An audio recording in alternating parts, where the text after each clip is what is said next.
किया जा रहा है। वज़ीर आज़म साहब ने उसकी इंश्योरेंस दी है कि इस तरह का सवाल ही नहीं पैदा होता कि किसी के साथ इस तरह की ज़्यादती हो, और उन्होंने उसके लिए कहा है कि मुझे थोड़ा टाइम दें। इंशाअल्लाह ताला तमाम इंसाफ के तकाजे जो हैं वो पूरे किए जाएँ। शहजाद अकबर साहब के हवाले से क्या बातचीत हुई है जी प्राइम मिनिस्टर साहब? शहजाद अकबर साहब के बारे में मैंने उन्हें बताया है, उनके इल्म में लाया हूँ, और उन्होंने कहा है कि मैं इसको ज़ाती तौर पे भी देख रहा हूँ और आपको इंश्योर करता हूँ कि किसी के साथ भी ज़्यादती जो है वो नहीं होने दूँगा। ये आप मेरे पे छोड़ दें, इसका ज़िम्मेदार मैं हूँ।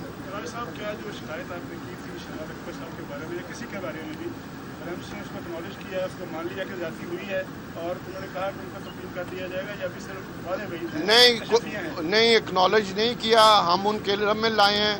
उन्होंने कहा है मैं इसको ज़रूर देखूँगा, किसी के साथ ज़्यादती नहीं होने दूँगा, और मैं इस पर आपको सबको ये यकीन दिलाता हूँ कि आप मेरे साथी हैं।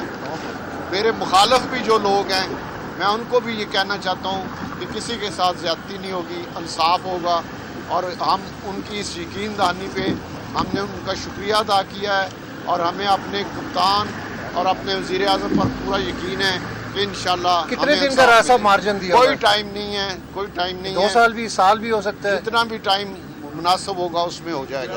राजा साहब एक क्वेश्चन है। राजा साहब ये बताइएगा, राजा साहब इस सवाल तो ले लेना, बड़ा इंपॉर्टेंट है। आओ चले आओ।